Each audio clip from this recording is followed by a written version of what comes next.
Saya di underestimate dulu oleh siapa saja yang saya jumpai. Pemenang kamu moto anak. Saya Kalau bicara politik, karena telepon almarhum Abu Yus yang mengajak Detar, yuk gabung ke Partai Aceh, dan kamu nyalek itu langsung yang praktis. Tapi yang sebelumnya itu saya memainkan peran yang tidak banyak orang ketahui. Oke, apa itu kira-kira? Di awal masa konflik ketika saya kecil dulu, senjata-senjata, gam-gam segala macam itu ada di rumah saya semua. Karena bagi saya pemilu, pilkada itu dua musim, musim tanam dan musim panen.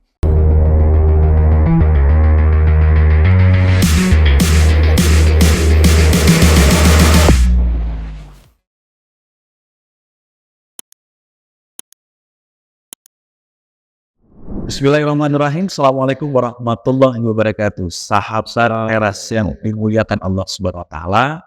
Pada malam yang berbahagia ini kita kembali pada episode yang ke-12. Nah, profil yang satu ini tentu menjadi profil yang ditunggu oleh sahabat teras. Nah, malam ini saya mengundang seorang sosok yang sulit sekali kalau waktunya kita minta. Tapi paling tidak, mungkin karena hubungan kemitraan, hubungan relasi yang sudah saya bangun dengan sosok yang satu ini, beliau bersedia untuk diundang di studio teras. Siapa beliau? Yuk kita lihat profil berikut ini. Pada kesempatan itu saya menanyakan pimpinan, berapa jumlah pengangguran di Aceh hari ini? Pada Februari 2020 ini jumlah pengangguran di Aceh 149.000 orang. Dari Maret sampai Juni bertambah 8.462 orang. Jika keadaan semakin memburuk pimpinan, maka dipastikan jumlah pengangguran akan semakin bertambah. Dalam kesempatan ini, saya ingin menanyakan kepada pemerintah Aceh apa solusi konkret.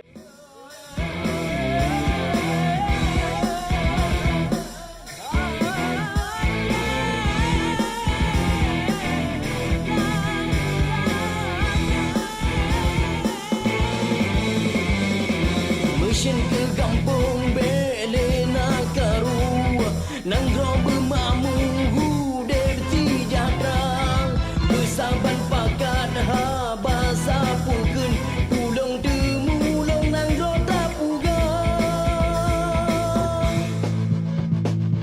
ngan hikmah damai nang ka Allah beri minta rezeki lupa lagoila biar bija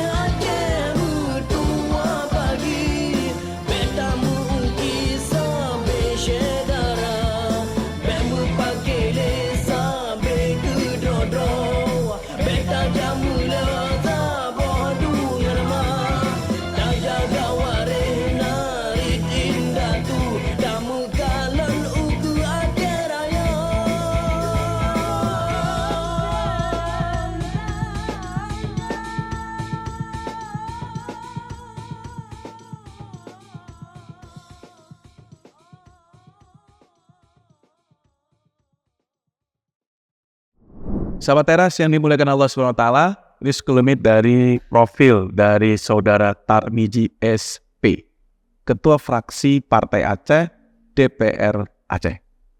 Assalamualaikum warahmatullahi wabarakatuh. Waalaikumsalam warahmatullahi wabarakatuh. Bung Tarmizi atau Abang saya panggil nih? Ya, Tarmizi ada. Tarmizi aja, atau lebih dikenal dengan Dektar. Kalau di Partai Aceh lebih banyak mengenal Dektar. Apa kabar Dektar? Alhamdulillah baik. Apa kesibukannya hari ini kira-kira? Selama ini fokus di lembaga, Iya. ya. Kebetulan juga di lembaga saat ini sedang berdinamika antara eksekutif dengan legislatif. Jadi kita punya peran di situ untuk bisa menjaga keseimbangan dan stabilitas itu supaya eksekutif dan legislatif ini tetap harmonis. Memang kalau orang politik bicara kan, baru pembuka langsung nilai-nilai politis yang dikeluarin.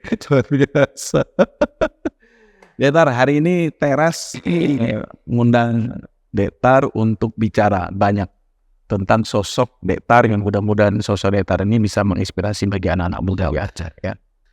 Dektar, saya tidak mau bicara politik dulu. Kita sama-sama orang yang sedang dalam politik DPR Aceh yang dipercaya pada periode 2019-2024. Saya mau minta keterangan, informasi, menggali sosok Dektar lebih dalam agar sahabat Teras tahu nih dengan sosok Dektar. Dektar, boleh nggak diceritain kepada sahabat Teras sosok Dektar dari kecil, remaja, dan sampai dengan hari ini? Itu seperti apa sih dalam bayangan keluarga, dalam didikannya, kemudian pendidikan? Mungkin bisa diceritakan, Dektar. Saya berasal dari kampung, dari keluarga yang sangat sederhana. Jadi lahir di Aceh Barat. Jadi orang tua saya, ibu saya itu di kampung Tungkup, Kecamatan Sungai Mas, di tempat makam pahlawan Pucuk Barin. Ayah saya di Mugo Cuk. Itu daerah makam pahlawan Teku Umar. Saya nggak akan mengatakan bahwa saya berasal dari kedua pahlawan itu. Saya sekolah dasar di Tungkup dan di Mutulang. Oke. Satu kecamatan? Beda kecamatan. Jadi setengah di Tungkup, setengah di Mutulang. Tamat SD langsung ke Melabu. Lanjut MSen di pesantren Nurul Falah di belakang Masjid Agung. Ciagung Melabu. Selesai dari pesantren, saya masuk MAN 1 Melabu. Kemudian melanjutkan kuliah di LP3I Banda Aceh. Nah, lagi enak-enak kuliah, tiba-tiba tsunami. Nah, saya pulang ke kampung. Jadi banyak teman yang meninggal, kondisi kampus hancur. Pada saat itu, saya bantu orang tua jualan di warung. Pada saat jualan itu datang orang bule. Nah, saya kebetulan suka bahasa Inggris. Ada basic juga di LP3I sedikit. Jadi ketika orang bule, padahal yang fasihnya itu cuman menawarkan, what you like to drink, something, tea or coffee, gitu. Nah, orang bule ini dia berpikir saya itu bisa bahasa Inggris. Dia tawarkan kerja waktu itu di ACF, Action Contre la Faim, sebuah NGO dari Prancis. Nah, besoknya saya langsung ke menghadap dia dan ditawarkan kerja. Kemudian diwawancara selama 20 menit wawancara saya yes saja, yes no. Nah, setelah itu baru ditanya sama juri bicara, udah siapkan apa yang tadi disampaikan? Maaf bang, apa tadi? Nah, saya memberanikan diri waktu itu. Saya paham bahwa orang Perancis itu juga nggak suka Inggris. Nah, mereka juga tidak terlalu fasih bahasa Inggris. Nah, saya menggunakan banyak bahasa isyarat. Nah, akhirnya saya bekerja dengan ACF, Action Contre la Faim, kemudian dengan CRS, Catholic Relief Service, kemudian terakhir United Nations Work Food Program, PBB, UNWFP. Berarti jadi sekolah LP3I-nya berhenti total. Jadi 3 tahun itu saya bekerja dengan NGO membantu masyarakat, terutama tsunami. Waktu awal-awal tsunami saya itu dengan rekos dan rehab. Iya. Di awal 2 bulan di awal tsunami itu saya ke Aceh Jaya, bayangkan pagi pergi pulang. Bukan pulang, pergi pagi sampainya sore. Saya nginap di tenda. Kemudian banjir lagi di Kota Calang itu seperti lapangan bola, tidak ada satu rumah yang tersisa. Saya kasih sembako, antar sembako sampai ke Patik. Dihadang lagi TNI waktu itu, hampir ribut dengan golek, macam-macam dinamikanya. Nah, setelah 3 tahun saya mendapatkan inspirasi dari seorang teman saya, security waktu itu. Di UNWFP ya. Dia punya gaji 4,5 juta satu bulan. Tapi dia waktu itu naik mobil Escudo 20i ya kalau nggak salah. Sedangkan saya gajinya lebih tinggi, tiap bulan habis duitnya. Nah, saya berkesimpulan bahwa cari duit itu mudah. Yang penting tahu caranya. Tapi yang paling sulit itu menjaganya. Karena menjaganya, mempergunakannya itu butuh ilmu. Nah, saya berpikir bahwa ini karena saya tidak ada ilmu. Nah, saya putuskan, waktu itu saya resign, 2007 saya lanjut kuliah. Berarti resign dari... Ya, resign, saya kuliah ambil jurusan baru. jurusan pertanian. Oh, berarti nggak di PL3I lagi? Enggak, saya pilih jurusan pertanian karena mengapa? Saya tahu bahwa ke depan itu prospek ya. Prospek ini 10-20 tahun yang akan datang itu di sektor pertanian. Nah, saya kuliah di pertanian. Waktu di pertanian saya mulai berorganisasi, kemudian dengan organisasi eksternal seperti HMI, kemudian terus di situ sampai terakhir menjadi instruktur di HMI. Nah, setelah selesai kuliah, saya bekerja 2011. Berarti kuliah sambil bekerja juga? Enggak, Oh, enggak. saya kejar waktu itu. Saya selesai di waktu 3 tahun 10 bulan. Selesai perkuliahan Selesai kuliah di pertanian. dengan sangat cepat karena memang saya betul-betul fokus kali ya. Nah, selesai kuliah itu langsung kerja. Kerja jadi konsultan sawit dan manajer hotel di Aceh Jaya miliknya Bang Degam. Nah, 2 bulan saya di sana, saya berpikir lagi bahwa ini betul prinsip saya itu. Kalau cari uang itu mudah, ini ilmu yang sulit. Saya resign lagi, saya putuskan untuk lanjut ke Jawa Timur, ke Diri, Kampung Inggris. Jadi saya ke Kampung Inggris. Itu untuk belajar bahasa Inggris dan Mandarin. Selama hampir 1 tahunan. Nah, pulang di sana baru saya mulai bekerja. Bekerja jadi mitranya PT Potensi Bumi Sakti miliknya Pak Hashim Jojo Hadikusumo, adik kandungnya Pak Prabowo Subianto. benar. Jadi lebih kurang saya di sana 2 tahun. Nah, terakhir saya mulailah jadi kontraktor. Pelan-pelan lah ya. Tapi begitu jadi kontraktor itu rugi terus. Nah, jadi karena saya nggak bisa mengikuti dinamika dunia itu, rugi terus. Nah, akhirnya saya berkeluarga ke Banda Aceh 2016 ya. Menikah ke Banda Aceh dengan orang Banda Aceh, orang Melayu. Anak almarhum AKBP Suwarli waktu itu, Wadid Polda Aceh. Pujaan hati. Ya, Dalam proses pacaran juga tuh. Ada proses ta'aruf atau proses mengenal lebih dulu. ya ada ta'aruf.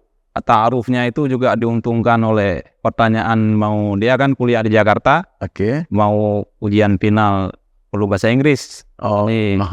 Saya kawan abang sepupunya almarhum dulu, abang sepupunya itu kuliah di LP3I, meninggal. Nah, disitulah kenal tuh.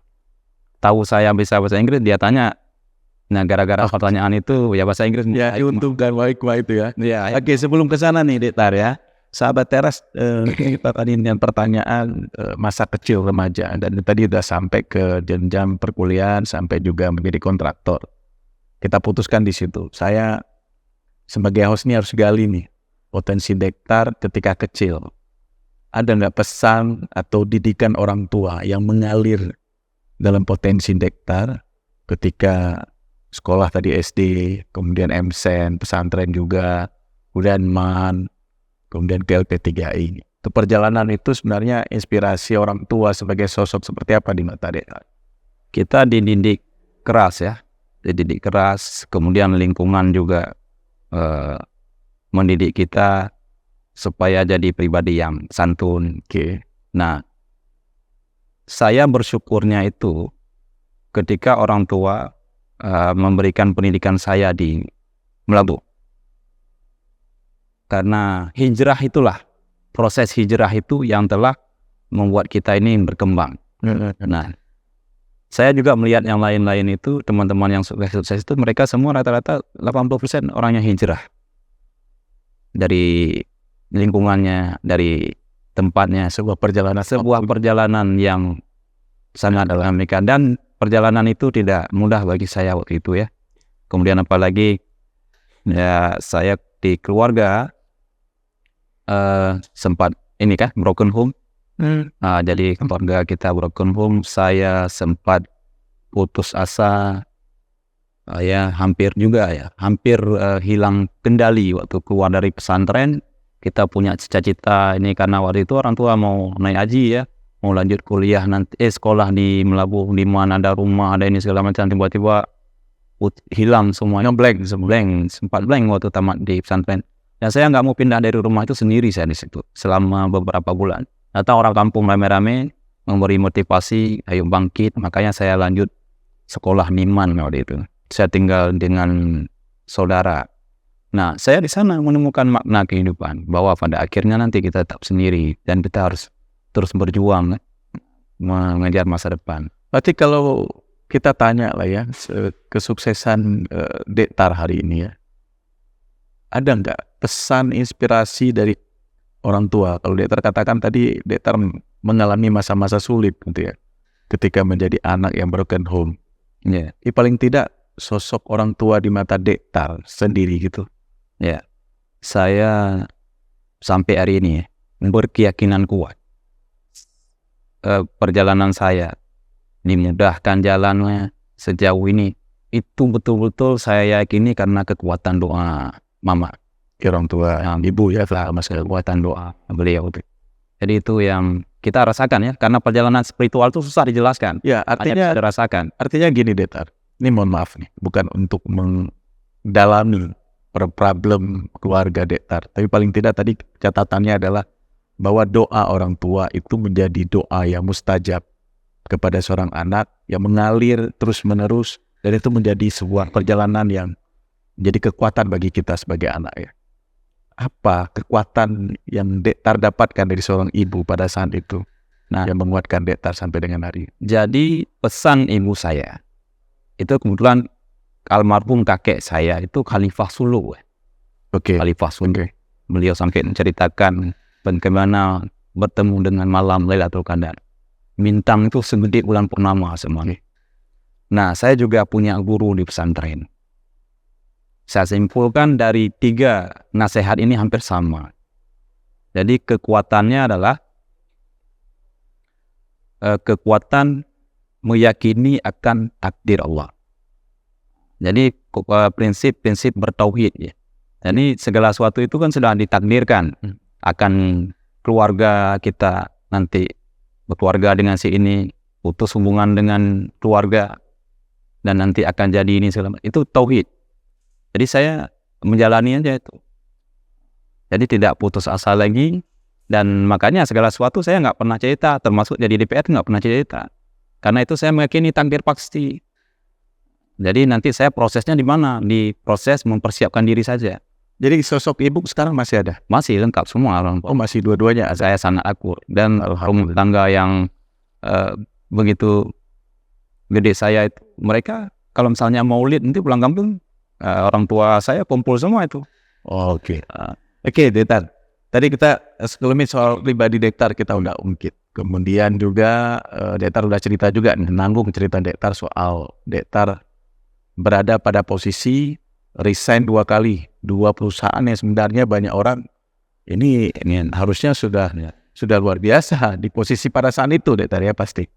Nah, terus perjalanan waktunya tadi itu Dektar milih untuk menjadi kontraktor. Setelah kontraktor itu apa lagi? Nah, setelah kontraktor kan saya berkeluarga. Oke, Ke Banda Aceh. Ya. Nah, begitu sampai ke Banda Aceh, tidak sampai 1 bulan bang, saya berkeluarga. Saya bulan madunya di rumah sakit. Karena orang tua saya, yang mertua saya tadi, begitu pensiun dari Polda, itu beliau langsung sakit. Oke. Jadi bolak-baliklah kami ke rumah sakit. Istri saya yang merawat dengan saya. Oke. Di saat yang sama, ada adik angkat saya juga sering bolak-balik rumah sakit. Adik angkat saya itu namanya Faradila almarhumah. Jadi dulu pada umur dia sekitar 9 bulan, dia diambil sama pasukan raider di hutan. Jadi mamanya demam malaria setelah melahirkan dia, meninggal. Kemudian ayahnya ditembak. Nah, tapi ikut rombongan GAM. Jadi di Sungai Mas itu yang namanya orang laki-laki ya, kalau nampak pas ini tubuhnya kekar ya, itu udah GAM, Dicurigai. ya tetap lari semua kan, lari ke hutan semua ikut rombongan GAM. Nah, ayahnya ditembak, dia sama abangnya diambil sama TNI, dibawa pulang ke kampung. Kebetulan neneknya itu sendiri juga susah hidupnya. TNI kasih ke mama saya umur 9 bulan. Waktu itu dia perutnya tuh gede, perut orang dewasa. Langsung lapar, kemudian luka-luka di kepalanya pulih. Nah, umur berapa dia? Umur 9 bulan waktu itu, sekitar umur 9 bulan. Tapi dia lama makan tanah segala macam. Terus itu. Nah, kami rawatlah dia di awal tsunami itu, Bang. Bayangkan di awal tsunami kita ambil. Waktu sambil kita kerja warung itu harus merawat dia. 2 tahun baru sembuh lukanya dan busung lapar itu. Oke. Nah, waktu BAB itu di sini tumpuknya ngeri ya. Nah, singkatnya dia dewasa. Kemudian kita masukkan dia ke pesantren Darul Itami di Melabu. Sekolah dan ngaji ya. Begitu di pesantren dia itu sakit ini, gagal ginjal. Ya, mungkin karena faktor dari kecil juga itu. Itu salah satu. Yang kedua penyebabnya, ini juga pelajaran ilmu nanti bagi orang tua ya.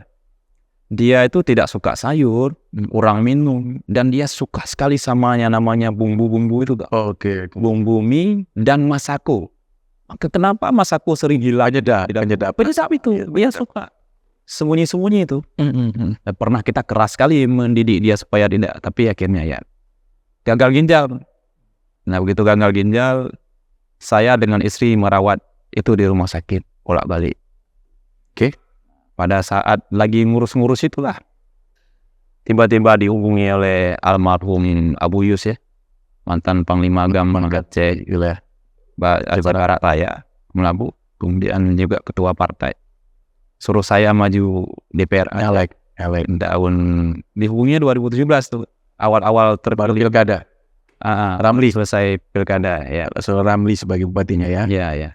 Nah, ini dah dikit-dikit ini dah menjurus kepada potensi sebagai politisi. Itu mula-mula tertarik di dunia politik ini kapan, Dektar? Kalau cerita sejarahnya kan Dektar hobinya itu kan memang kemandirian ekonomi ya, terjadi dari kuliah, berhenti kuliah kerja. Itu kan kita anak muda yang betul-betul ingin segera punya penghasilan kan begitu. Nah, tiba-tiba nih dihubungi politik, ya dalam tanda kutip nih Dektar.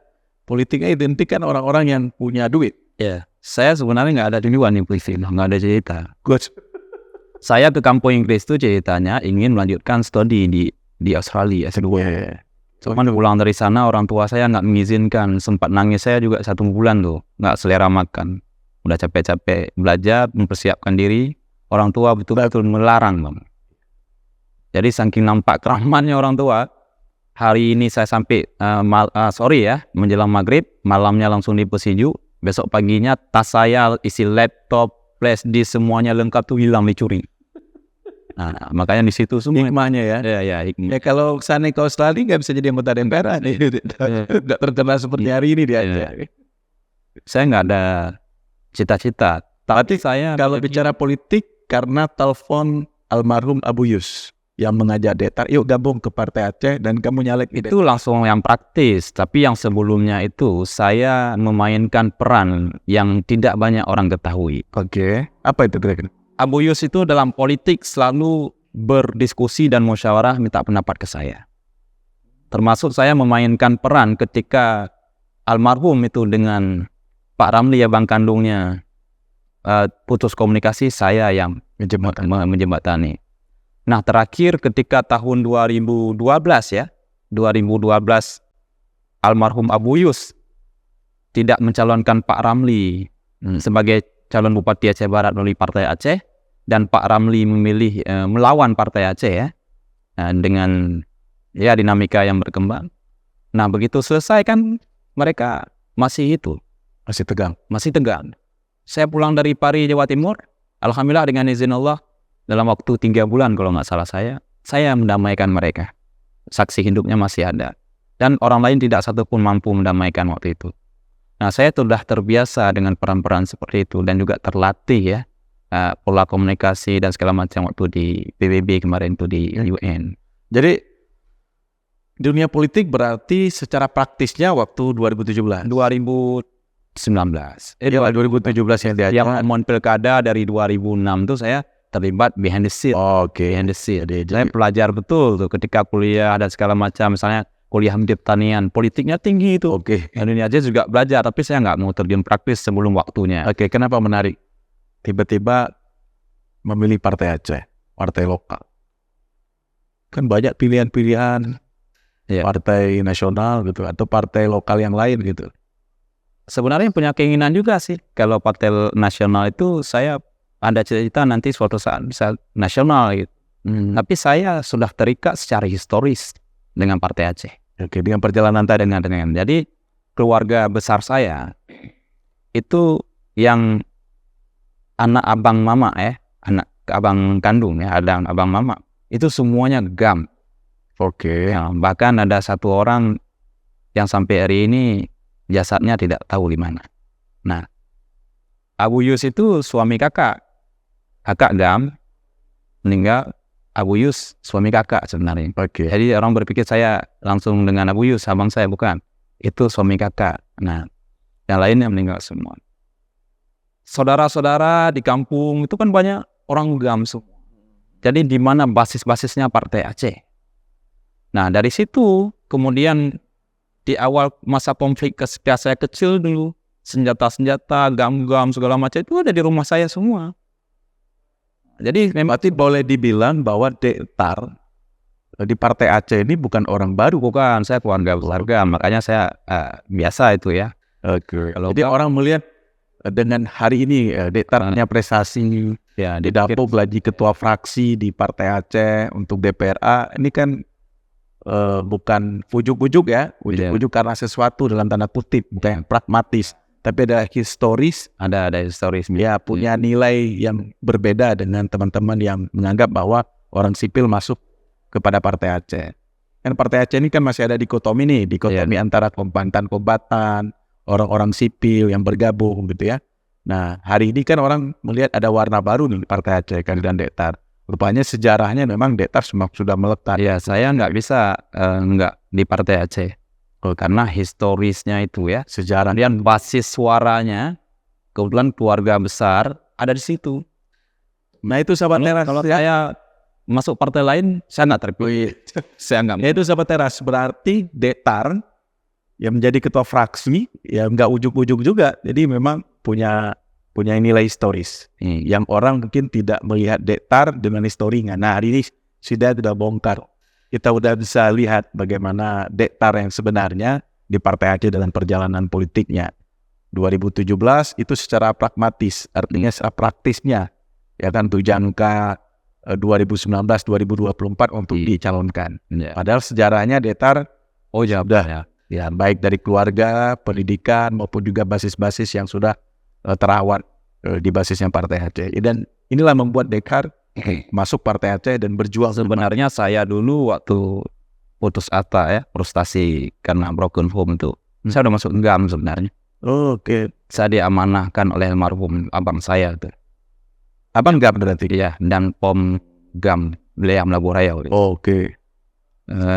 Dia mengamanahkan bahwa saya harus berpendidikan. Saya baru hari ini Dektar, sebagai teman sama di lembaga, saya baru tahu bahwa Dektar ini dari keluarga para kombatan rupanya.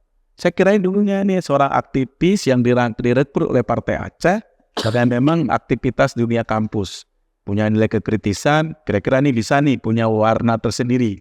Rupanya Dektar memang punya nilai histori yang kuat. Ya, saudara rame yang GAM ya, rame yang GAM. Tapi yang polisi juga rame ya. Okay. Bahkan istri pun keluarga polisi juga ya. Nah, jadi kemudian saya diberi amanah itu, Bang. Oke. Untuk melanjutkan nanti perjuangan melalui pendidikan. Makanya saya fokus pendidikan. Oke, Dektar. Tadi sebelum ini Dektar udah bicara tentang histori perjalanan tentang keluarga, kemudian tentang perjalanan Dektar sampai hari ini. Dektar sudah menjadi sosok yang dibicarakan. Kalau anak muda, itu tolak ukurnya udah luar biasa Dektar. Jadi bukan hanya bicara pantai Barat Selatan, Melambu ya, saya dia gitu. Nggak bicara Barat Selatan. Ketua fraksi partai berpengaruh dan partai besar di Aceh. Dan nggak ada yang menyangka prestasi ini di usia yang hari ini 38 tahun nih Dektar ya. 38 tahun didapatkan oleh seorang Tarmi JSP. Dektar lebih lanjut. Ini kalau lihat keseharian Dektar ketika sudah berada di dunia politik nih. Dunia politik, kemudian sudah menjadi anggota DPR. Ini sudah masuk 4 tahun. Ya. Kita di lembaga, saya melihat nih, ada warna yang tersendiri Dektar. Yang Dektar lakukan ke masyarakat. baik kegiatan reses, kegiatan kunjungan kerja, maupun kegiatan rutinitas. Banyak sekali saya lihat dan saya masukkan kepada kami sahabat teras, Dektar, undang Dektar, cari inspirasi tersendiri terhadap kegiatan sosialnya Dektar. Dan salah satunya yang dilihat tadi dalam profil adalah mengunjungi orang-orang sakit di rumah sakit. Itu apa yang menjadi motivasi Dektar untuk kegiatan sosial seperti itu? Nah, saya kan bulan madu di rumah sakit. Oke, Dia balik ya. Ada kaitannya. Bulan madu di rumah sakit. ya, mertua. Mertua sembuh orang tua, Pak Mas. Ada si almarhum Faradila. Adik angkat. Kamu apa nih saya di rumah sakit tuh? Bulan madu di situ saya. Itu baru 1 bulan menikah? Iya. Selama 1 tahun saya di rumah sakit. Pada saya di rumah sakit melihat bagaimana sedih Perjuangannya keluarga. biasa. Saya juga melihat orang makan 1 bungkus nasi berempat. Beramai-ramai. Benar. Cuman 1 telur. Benar. Kemudian saya juga melihat orang nangis-nangis. Nangisnya bukan karena orang sakit, karena nggak ada uang untuk makan. Oke. Nah, di situ saya sampaikan Tidurnya lesehan, ya kan? Nggak ada kamar untuk. saya sampaikan sama istri saya waktu itu. Insya Allah nanti kalau suatu saat ya, saya nanti diberi kesempatan, ya nggak tahulah takdir, saya meyakini aja. Saya akan bikin program sosial saya fokusnya di rumah sakit. Nah, begitu saya maju DPR, saya tawarkan, pada saat kampanye, saya tawarkan cuma 1 program. Kalau saya terpilih nanti saya akan adakan sebuah rumah singgah di Banda Aceh. Jadi masyarakat, keluarga pasien, Dari Aceh Barat. dari Aceh Barat, misalnya ada 4 orang datang nih, kan kita biasanya rame-rame itu. Oke. Ya, 1 orang jaga Rumah singgah, pasien, rumah singgah. 3 orang bisa pulang ke rumah singgah. Nah, di sana free itu, gratis makan minum selama di sana. Itu Dektar lakukan. Ya, itu saya lakukan udah masuk tahun ke-4 ini ya. Saya tempatkan di situ anak muda 2 orang dan itu selalu full, Bang. Selalu full. Iyalah. Nah, kita gaji justru habis di rumah singgah itu. Ya nggak apa-apa, memang itu cita-cita awal. Kita membantu hari ini, menjenguk pasien, membantu pasien itu lebih dari 3.000 orang. Saya teringat nih kalau cerita bahwa gaji habis ke situ, saya percaya Dektar. Karena saya kan perjalanan Dektar, ya waktu di lembaga sama-sama kita cerita. Dektar malah bilang, Bang Kiban benar motor baru. Dektar sampaikan ke saya, gimana caranya punya mobil baru Bang? Katanya. Saya bilang sederhana aja Dektar. Kamu nyari modal aja untuk DP-in aja mobil dulu. Tutupnya ya pakai uang perjalanan kita lah. Gitu. Ya, Lebih kurang begitulah ya. Sampai hari ini baru kita bisa punya mobil baru. Nah, Kan begitu. ketika saya memilih komisi yang sosial dengan dan sosial. Ya. Walaupun itu bukan komisi yang Ya bukan seksi lah ya, tapi saya nggak peduli. Nah, itu betul tadi ya. Dan saya juga berasal dari orang kampung, Bang. Dari kampung. Oke Dektar, ini perjalanan setengah kita udah cerita nih dari sosok Dektar, baik soal politik tadi sekelumit Dektar sudah banyak cerita juga, prestasi tadi dan kegiatan sosialnya itu menjadi catatan penting. Gak semua anggota DPR bisa melakukan seperti Dektar. Malah ngindar-ngindar nih kalau ke rumah sakit. Kalau ada saudara yang jenguk cukup titip amplop aja. Itu benar. Tapi Dektar dengan gagah memfasilitasi lagi bagi keluarga pasien. Ya ketika mereka dapat rujukan dari kampung ke Zainal Abidin pun bukan hanya dijenguk tapi juga mendapatkan rumah singgah oleh seorang Dektar. Dektar, ini lebih lanjut saya mau tanya ke Dektar, apa nih kira-kira kebahagiaan tersendiri bagi Dektar sebagai politisi? Udah 4 tahun nih Dektar, yang Dektar rasakan.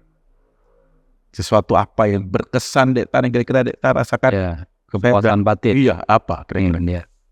Ketika dulu masa aktivis, kita selalu berteriak agent of change. Agen perubahan. Agen perubahan.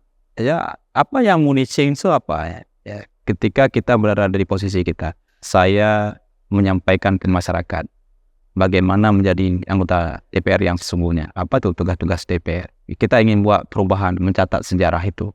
Dan saya merasa saya sedang melakukan itu dengan sangat baik sejauh ini. Tapi ya kuncinya harus dilakukan dengan ikhlas ya. Nah, saya berangkat dari cita-cita dan niat awal itu. Dan saya ingin terus melakukan itu. Ya, sejauh ini saya melihat, coba Bang bayangkan, malam ini Bang, ketika saya berangkat ke sini, anggota saya, adik-adik mahasiswa yang gabung dengan Rakan Tarmizi, itu mengunjungi 10 pasien malam ini. Yang ada di ZA. Di ZA, di Kesdam, Oh, di rumah sakit yang Ya pokoknya di mana ada itu. Oke. Itu di luar yang di rumah singgah ya. Nah, bayangkan ketika doa-doa mereka itu. Nah, bayangkan Bang. Jadi kita paham ya, karena pernah di pesantren, bagaimana ketika kita menjenguk orang sakit, 7.000 malaikat mendoakan kita. Doa pasien itu orang yang sakit mustajabah. Oke. Mereka orang tua mendoakan langsung ke kita. Dan itu terasa dalam perjalanannya. Itu susah dijelaskan, karena itu perjalanan spiritual.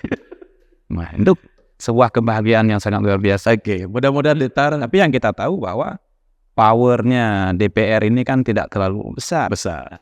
Tapi paling tidak Detar sejauh ini apa yang dikatakan oleh Rasulullah, apa yang kita tanam itu yang kita tuai. Ya, itu ya. Kita yakin investasi kebaikan ini Allah akan berikan prestasi Ya, selanjutnya bagi kita. Setuju ya Detar ya?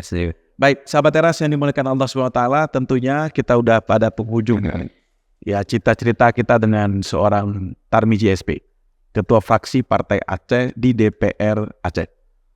Nah, kira-kira Detar apa nih sesuatu yang belum Detar lakukan, yang kira-kira ke depan menjadi harapan Detar? Saya kalau dalam konteks membantu masyarakat melalui sistem ya, sistem pemerintahan, saya punya keinginan itu ke jenjang yang lebih tinggi, itu sampai ke nasional. Targetnya DPR ini berarti? Ya mudah-mudahan lah.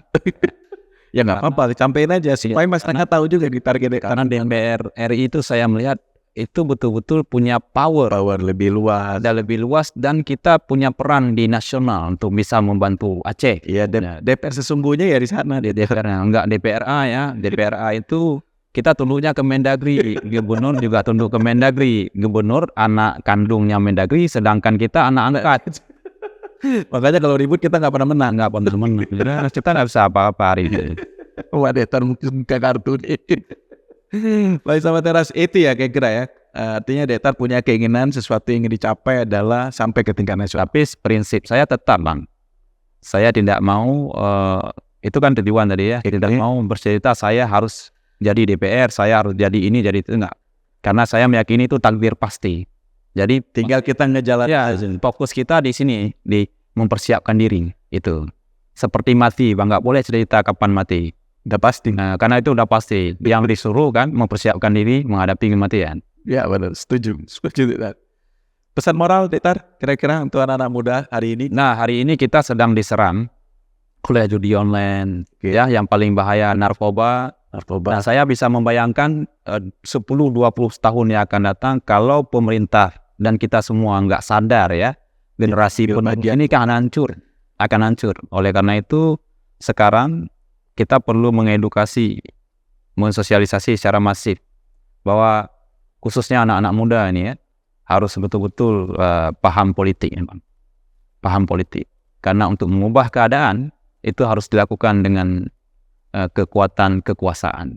Karena nggak ada sejarah hari ini. Misalnya di Kampung Abang, di Abdia, di Kecamatan Abang, belum ada orang kaya yang sanggup mampu bangun jembatan, bangun rumah sekolah, belum ada itu. Hanya misalkan Hanya oleh tanda tangan. Dan itu kalau tidak ada pemahaman sejak masa SMA, tidak mempersiapkan diri, kita bisa membayangkan nanti yang jadi DPR suatu saat, wallahualam, dengan kondisi hari ini yang kita membiarkan money politik, tidak tertutup kemungkinan toki-toki sabe untuk yang kubu kecil aja ke DPR kameramat. Nah, ini dari pancing Mbak Detar di ujung-ujung pembicaraan kita sahabat teras. Ini fenomena. Ini bentar lagi mau pemilu Detar. Kabarnya katanya Detar terpilih dulu nggak pakai duit. Benar itu Detar? Iya, saya kan Bang dulu salah satu orang yang serius mengkritisi itu ya, money politik itu. Dan saya hari ini juga telah membuktikan. Jadi begini, bayangkan ya, anak muda ada yang potensi, yang sangat luar biasa dalam persiapkan diri. Tapi dia jadi nggak punya peluang. Karena mindset orang, kalau nggak ada uang, nggak akan menang. Saya di underestimate dulu oleh siapa saja yang saya jumpai. Menang kamu kemenyik moto anak. Kan begitu. Sama seperti saya dulu Detar. Kalau Detar mungkin dikatakan main bodohana, menyelun, nggak yakin orang akan seperti terpilih.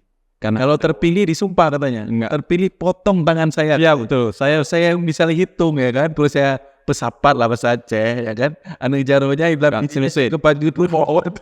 Padahal kita yakin takdir Allah. Money politik itu kan salah satu strategi, bukan satu-satunya. Yeah. Jadi punya strategi-strategi lain yang strategi-strategi lain itu nggak mudah.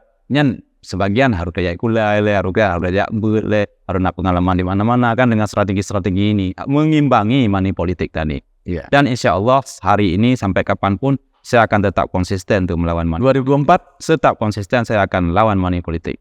Karena bagi saya pemilu pilkada itu dua musim, musim tanam dan musim panen. Saya terlalu menawarkan musim tanam ya, yang panennya setelah jadi.